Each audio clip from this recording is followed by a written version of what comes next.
और अब आपको दिखाते हैं देश और दुनिया की 20 बड़ी खबरें। महाराष्ट्र के शिरडी में भारी बारिश से कई इलाकों में पानी भर गया, जिसके बाद लोगों को काफी परेशानी का सामना करना पड़ा। पानी में यात्रियों से भरी एक बस फंस गई। भारी मशक्कत के बाद बस को ट्रैक्टर के सहारे खींचकर बाहर निकाला गया। इस बीच कई यात्रियों को भी लोगों की मदद से बाहर निकाला गया। महाराष्ट्र के पुणे में बारिश से तबाही मची है। बारामती में पानी के तेज बहाव में नदी के ऊपर बने पुल का एक हिस्सा बह गया। कन्हारा बांध से पानी छोड़े जाने के बाद नदी में उफान आ गया, जिसके बाद लोगों में दहशत बनी हुई है। बाढ़ के डर से लोग ऊंचाई वाले जगह पर पलायन शुरू कर दिया है। यूपी के बहराइच में 100 से अधिक गांव बाढ़ से प्रभावित हैं, जिसकी वजह से लोगों की परेशानी कम होने का नाम ही नहीं ले रही है। सड़कें पूरी तरीके से जलमग्न है। लोगों को आने जाने के लिए यहां नाव का सहारा लेना पड़ रहा है। इस बीच प्रशासन बाढ़ प्रभावित की हर संभव मदद करने की कोशिश में जुटा हुआ है। बाढ़ प्रभावित इलाकों में डीएम और एसपी ने लोगों को राहत सामग्री बांटी।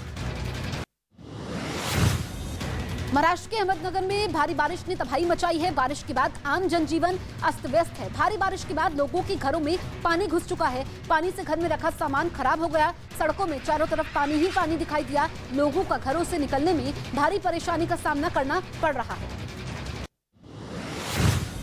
कर्नाटक के बेंगलुरु में बारिश के बाद कई इलाकों में पानी भर गया है। कुछ इलाकों में तो सड़क पर 2 से 3 फीट तक पानी जमा हो गया है, जिसकी वजह से लोगों को आने जाने में काफी परेशानियों का सामना करना पड़ रहा है। इस बीच सड़कों पर लबालब पानी के बीच फंसी हुई गाड़ियां भी दिखी, जिसकी वजह से लोगों की परेशानियां बढ़ती दिखाई दी। कर्नाटक के बेंगलुरु में भारी बारिश की वजह से एक बड़ा हादसा हुआ। यहां बारिश के बाद एक दीवार अचानक से भरभराकर गिर गई, जिसकी वजह से दीवार के पास सड़क किनारे खड़ी कई गाड़ियां मलबे में तब्दील हो गई। दीवार गिरने से गाड़ियों को काफी ज्यादा नुकसान पहुंचा। गाड़ियां बुरी तरीके से टूट गई। हालांकि गनीमत यह रही कि गाड़ियों में कोई भी मौजूद नहीं था। यूपी के सिद्धार्थनगर में बाढ़ का कहर जारी है। 500 से ज्यादा गांव पूरी तरीके से जलमग्न हो चुके हैं। बारिश के पानी में सड़कें नदियां बन चुकी हैं। सैलाब में पूरी तरह बर्बाद हो चुकी है। हर तरफ बाढ़ का पानी कहर बरता रहा है। बाढ़ की वजह से घरों में रखा राशन भी बर्बाद हो चुका है। राशन जुटाने के लिए लोगों को काफी परेशानियों का सामना करना पड़ रहा है। जम्मू कश्मीर के सोनमर्ग और गुलमर्ग में बर्फबारी होने के बाद मौसम में ठंड बढ़ चुकी है। यहां ऊंचे इलाकों में सड़कें पूरी तरह से बर्फ की सफेद चादर में ढकी हुई है। हालांकि लगातार हो रही बर्फबारी की वजह से तापमान में गिरावट भी दर्ज की गई है, लेकिन पर्यटक पहाड़ों पर बर्फबारी का मजा लेने पहुंच रहे हैं। उत्तराखंड के चमोली में हेमकुंड साहिब की तीर्थ यात्रा वहां हो रही बर्फबारी के कारण बंद कर दी गई है। चमोली जिले में भारी बर्फबारी की वजह से सड़कें बर्फ की सफेद चादर से ढक गई हैं। हालांकि बर्फबारी होने से यहां पर्यटकों के आने जाने का सिलसिला बढ़ चुका है, लेकिन प्रशासन ऊंचे इलाकों पर पर्यटकों से न जाने की अपील कर रहा है। चमोली के औली में भी भारी बर्फबारी हो रही है, जिसकी वजह से बद्रीनाथ धाम की ऊंची चोटियों पर मौसम में ठंडक बढ़ गई है। असल में मौसम बदलते ही पहाड़ों में बर्फबारी शुरू हो जाती है। ऐसे में जो पर्यटक घूमने के लिए आए हैं, उनके लिए ये मौसम बड़ा ही अनोखा और सुहावना है, क्योंकि पर्यटकों को पहाड़ों पर अक्टूबर के महीने में ही बर्फबारी का लुत्फ उठाने का मौका मिल रहा है। मध्य प्रदेश के मुरैना में एक अवैध पटाखा फैक्ट्री में विस्फोट हो गया। हादसे में 3 लोगों की मौत हो गई और कई लोगों की घायल होने की खबर भी सामने आ रही है। इसके साथ ही कई लोगों के मलबे में दबे होने की भी आशंका है। हालांकि घटना की जानकारी मिलने के बाद पहुंची पुलिस ने घायलों को अस्पताल में भर्ती करवाकर लोगों का सर्च ऑपरेशन शुरू किया। उत्तर प्रदेश के मिर्जापुर में एक तेज रफ्तार कार ने सड़क किनारे खड़ी एक गाड़ी में जोरदार टक्कर मार दी, जिसका वीडियो भी सामने आया। इस वीडियो में साफ दिखा कि एक कार तेजी से आई और सड़क किनारे खड़ी दूसरी कार में टक्कर मार दी। हालांकि अच्छी बात यह रही कि इस हादसे में किसी को नुकसान नहीं पहुंचा। घटना के बाद पुलिस कार मालिक की तलाश में जुटी हुई है। मूसेवाला हत्याकांड में शामिल गैंगस्टर दीपक टीनू राजस्थान के अजमेर से गिरफ्तार किया गया है।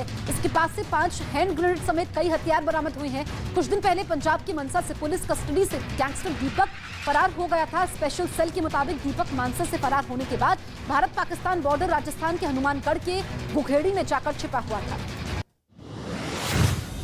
पीएम मोदी गुजरात के 2 दिन के दौरे पर हैं। केवड़िया में पीएम मोदी और संयुक्त राष्ट्र महासचिव एंटोनियो गुटेरेस की मुलाकात हुई। पीएम ने लाइफस्टाइल फॉर एनवायरनमेंट मिशन का शुभारंभ किया। पहली बार संयुक्त राष्ट्र महासचिव ने सम्मेलन में हिस्सा लिया। सम्मेलन में 120 देशों के राजदूत भी शिरकत कर रहे हैं। यूपी के अयोध्या में दीपोत्सव की तैयारियां जोरों पर है। रामलला की नगरी को भव्य तरीके से सजाने के लिए कारीगर काम में जुटे हुए हैं। इस बार 17 लाख दियों से रामनगरी जगमग होगी। रामनगरी को सजाने के लिए दिन रात कारीगर काम कर रही है। पीएम नरेंद्र मोदी भी छोटी दिवाली के मौके पर अयोध्या में मौजूद होंगे और दीपोत्सव कार्यक्रम को देखेंगे।